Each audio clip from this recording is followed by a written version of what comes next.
Today my plan was to get our reseeding done and get that all clocked out of the way, but then yesterday evening from 7 o'clock right through until this morning it has been torrential rain. Actually my own drive, my house was flooded last night, it was raining that heavy. So that's completely ruled that out. What I decided to do is I've got the silage ground to spray, and once I looked at the weather and seen a slight bit of improvement this evening where it's not supposed to be raining, go and do that instead, because these jobs all need to get done. I'm just trying my best to work around the weather to get some of them done. Although now, unfortunately, this wind is another problem. This yoke is still in winter mode, meaning that all these pipes are all disconnected here, just in case anything would freeze. I know a few people did suggest, Adrian, you should put antifreeze through it. The reason I don't do that is someone told me that it would actually eat the seals out of it in the pump, antifreeze. So I don't know if that's right or wrong, but I didn't want to take a chance. So I just break down all the pipes, I take out all the filters, I go around and open all the valves, let every stitch of water that's in this out, and it seems to work for me. The only issue now is when you do that, sometimes creepy crawlies can make their way up these pipes, and then as soon as you start to spray, you find one nozzle after the other starting to clog. I'm going to reconnect all these pipes, but I'm going to take off the nozzles and I'm going to run it with the nozzles off and let it blow out any old crap that might be inside it, and then we put the whole lot back together.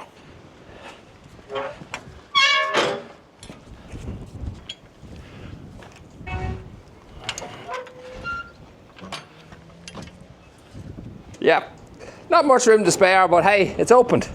I'm going to stop here for a moment because the wind has got very, very strong and it's starting to rain, so let's give it a moment, maybe it'll pass. All right, well, that rained for a good hour.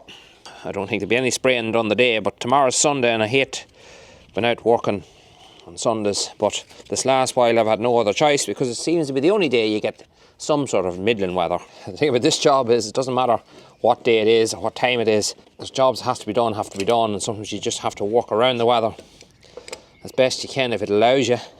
This doesn't need to be tightened too much. I'm not going to put on any plumber's tape either. Don't think it needs it.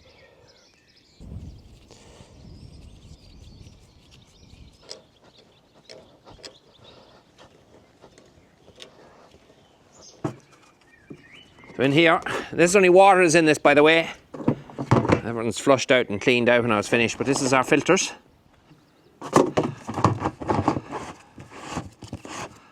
So this sprayer here has a filter system, one filter for each section of the boom, centre, left and right. So simple enough setup. It's actually a good setup, good decent filters as well.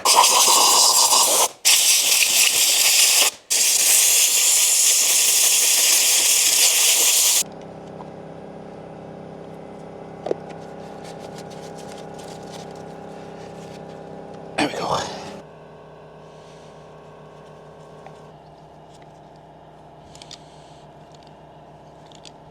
These are a quick release.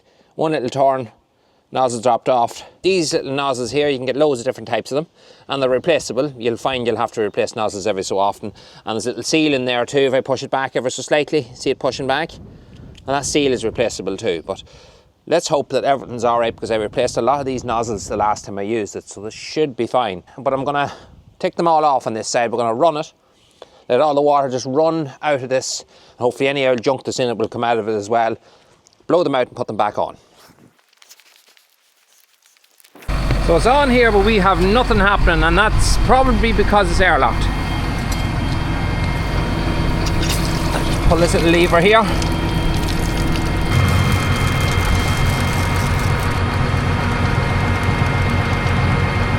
Alright, so just walking down along it here, you can see the water's pumping out of, not all of them. There we go.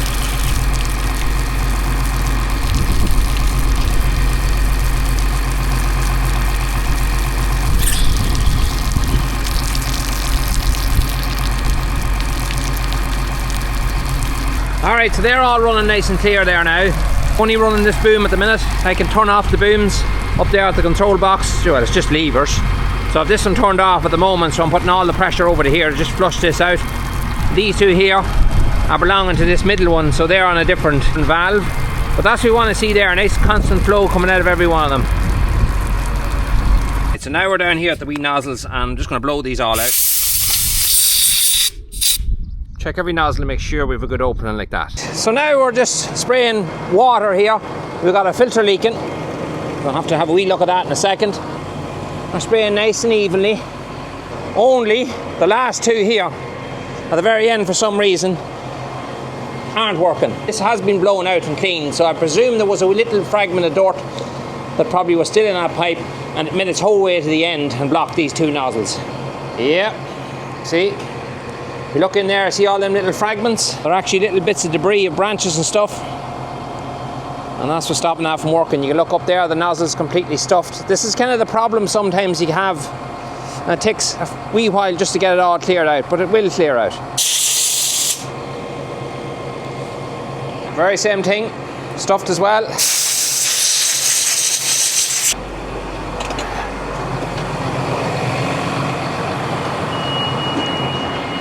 Alright, so this is leaking quite badly here, and I tried tightening it and that didn't solve it, so I'm wondering, is the little O-ring that sits on this missing?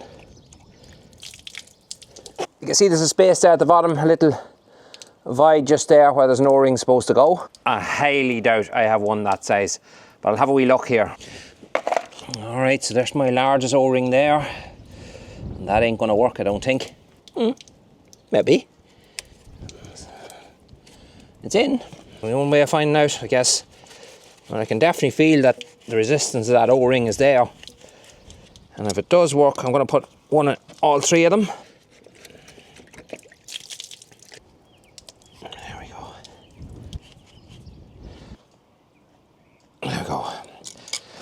By the way, in case someone asks, I'll just turn this off a second.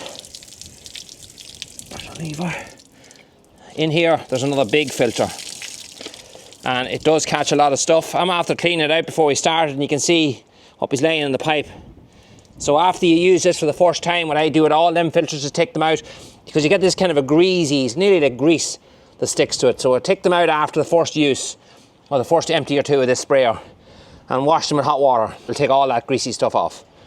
Anyway, I'll wait till this shower passes, hopefully in the next half hour. I'll button this whole thing up. We're not going to be doing any spraying for obvious reasons today. We'll put it aside and see what the weather is like tomorrow. It's supposed to be dry. The only dry day we're going to get for the next almost a week. So we'll just see how it goes.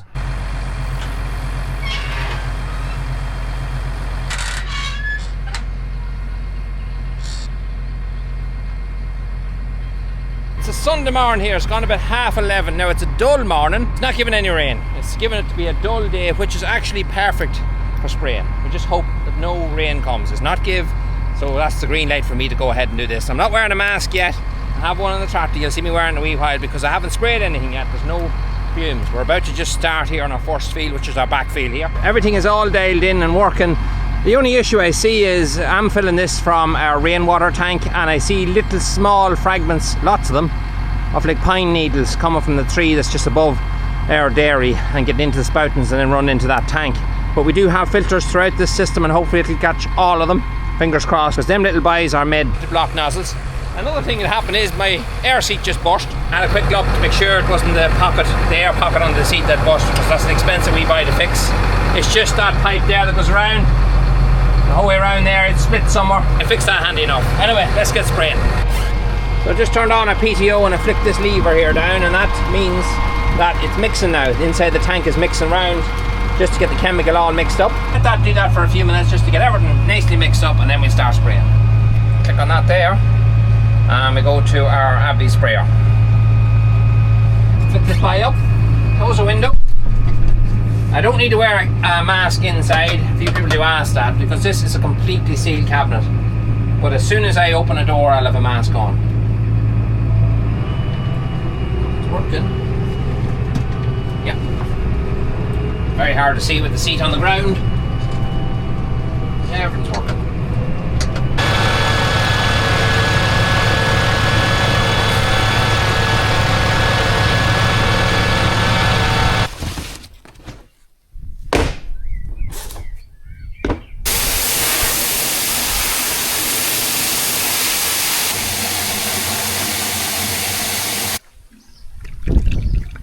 Alright, so I thought I was going to be making a clip where I was saying we're getting on really well and we're flying through it.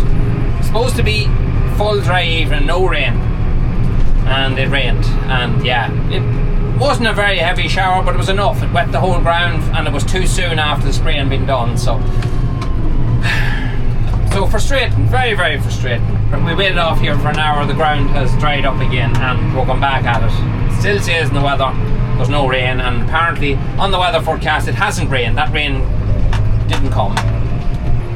It seems to be one of these days where everyone's just going to kind of go again you and test you out. We're spraying away the best here. We're in the hill now, so we are taking my first route about it, but my GPS has stopped working. It's saying that the receiver isn't connected. It is connected. All the wires is all in. Maybe it's just so cloudy up above, but we don't seem to have any reception now, so it's not working. So we're back to old school, and hopefully I can see my lines. It's a wee bit difficult. So what I'm going to do is I'm going to change my routine, and I'm going to go back and forth in a straight line. Rather than going round and round, I'll just go back and forth because it might be a little bit easier for me to see it. Alright, so thankfully our GPS is working again. I just turned it off and turned it on again, and it picked up satellite, so happy days.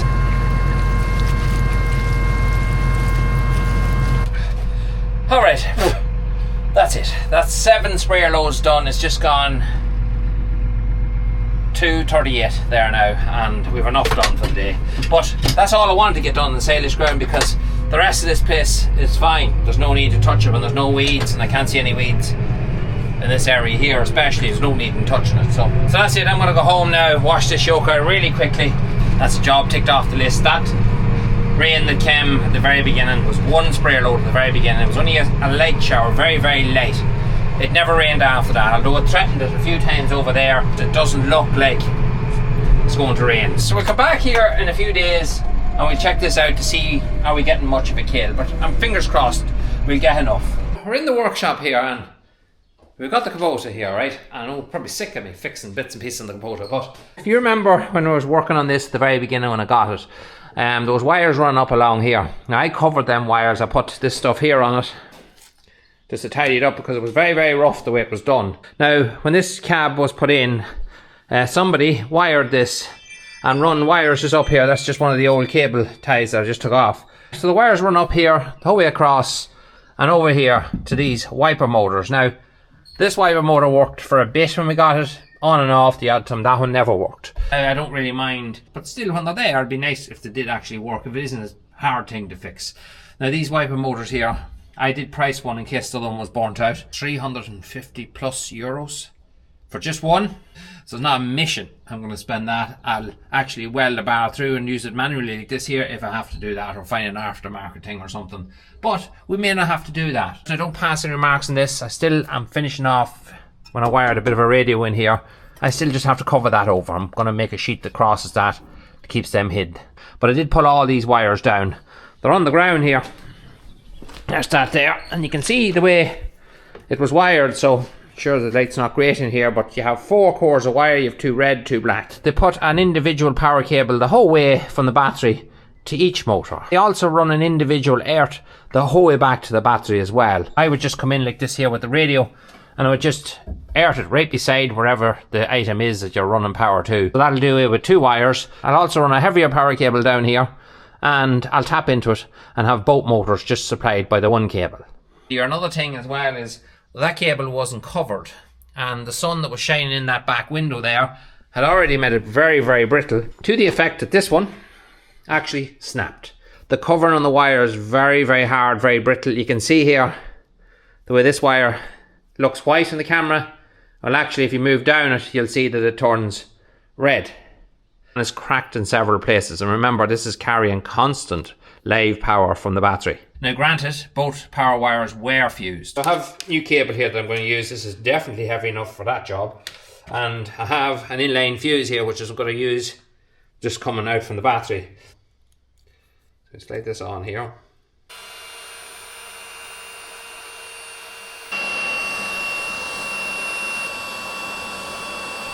Right, so cover that, we'll just put a wee bit of shrink wrap over it.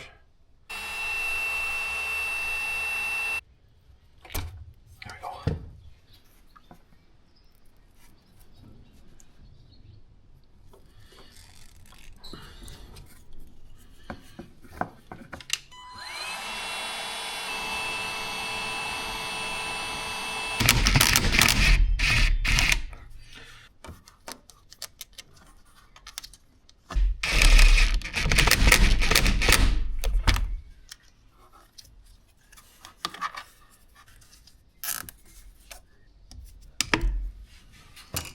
That just means we can put this back over here and not be interfered with that wire.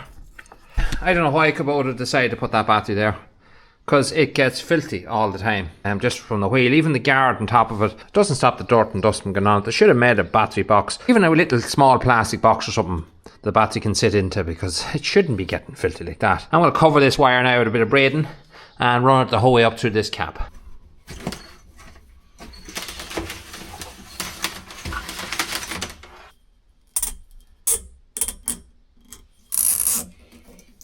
You know you have kids when you start humming certain types of music in your head. And at the minute, I'm a Peppa Pig.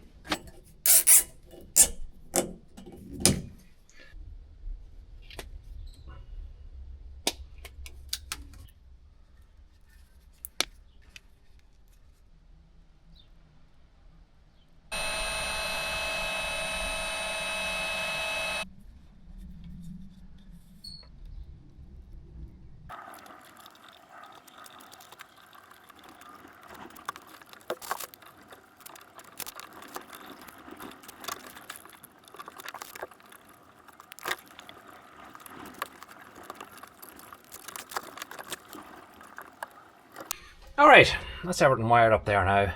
Good earths, good power supply, everything's soldered and everything's covered. We have one wiper, as you can see, they're already working. Now this one, this is the switch here that mounts just here like that. Now the little catches that hold the switch in place are broken, but we can use a bit of hot glue to fix that. But I have to figure out what way these connections go together. It was off when I started rooting at this, but I'm just looking at the other one, so it should be the same. Black, green and red. Okay, will she spring to life? No. Oh, that's a pity. Oh yeah, we're getting volts alright.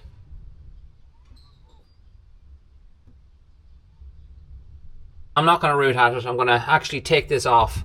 It's quite easy, it's only 2 bolts. I'm going to take it off, I'm going to leave it to a friend of mine who rewinds starters and works on alternators and all that kind of auto electrical stuff. Let him have a look at it, and he says it could be just as simple as a set of brushes. It could be something in an armature, it could be just seized inside. I'll have a quick look at it and I might be fit to fix it. And if he is, all the better. We can put it back together again. If not, well, either a third party or we'll just do it out on this side. I spoke too soon. Watch this.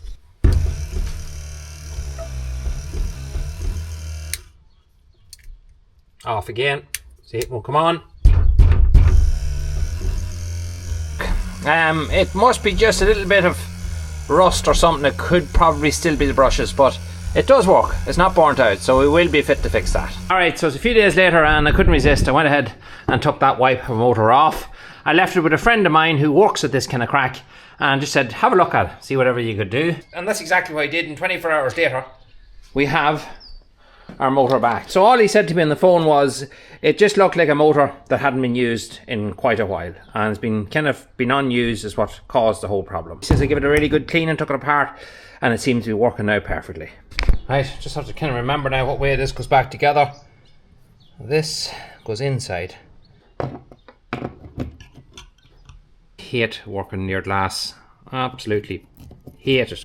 I'll put some never sees on these threads, are quite stiff to open, so hopefully make it a wee bit easier to put back together.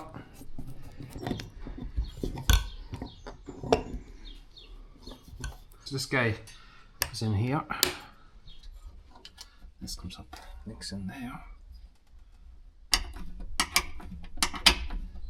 Oh, just don't over tighten that. So this is just a press fit on. Oh, just like that.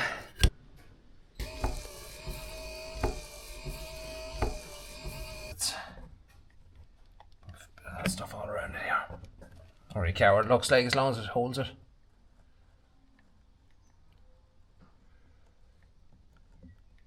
Right, we're not messing with it too much till that glue dries off. That will hold it. But on, off. I'm happy with that. We consider that job done. So this is part of some of the stuff that we sprayed. Now after that spraying was done, unfortunately we got another shower of rain about an hour later, and that definitely wasn't needed. But I can tell you that I think we've got a fairly decent kill. So here's some of the Dawkins here, or not Dawkins, docks. You probably know them better as. You can see the way they're shriveling up. Look what they're covered in. What are them greenish bugs? Ladybugs? No, some name on them. And they seem to be eating them, which is a great thing. So, more the merrier. Work away, lads. There's more of them stuff there, look. It's just literally falling off them. Them green bugs, whatever they are. But we seem to still get a good kill regardless of the rain. They are laying flat down. So that's the story with them. I'm very happy to see our second cut going on as it is. Well, it's time. It's cut a while now. It's time for it to do something. I was looking at it about a week ago and it looked awful looking, and I was there to myself again. And we're going to have another bad cut. Next week is supposed to be a wee bit better.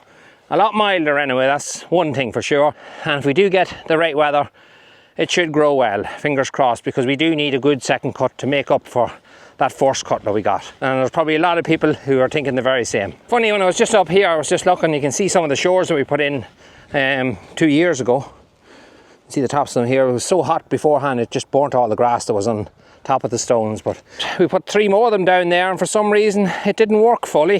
Here's still a wet spot. You can see where the tractor sank down here. So, and there's water actually laying in it from yesterday's rain. I think the main issue is the drain needs to be cleaned. I'm pretty sure that is what the main issue is. There's a bit of a hollow there on that, and it's not getting away quick enough. So I need to clean that drain. That's it. There was a busy old week getting loads of other jobs in between the ones I'm just showing you here now. When you're watching this will be Father's Day, and it's going to be no doubt a difficult one for a lot of people, and this is my first experience of it, and I've kind of put it to the back of my mind. But I do find now that every day different jobs that I'm doing, whether it's spraying this field, whether it's rolling a field after reseeding, the reseeding's done now, you'll see that in the next video. I always remember the advice that Dad gave me in every job that I do. So no matter what I do each day, there's always that little bit of advice in my back of my ear that stays with me, and I'll pass that on to the next generation, and whether they listen to me or not makes no odds. I'll tell them anyway. Then as I head home, I get thinking that I'm doing that job now, and it's my turn to do what Dad done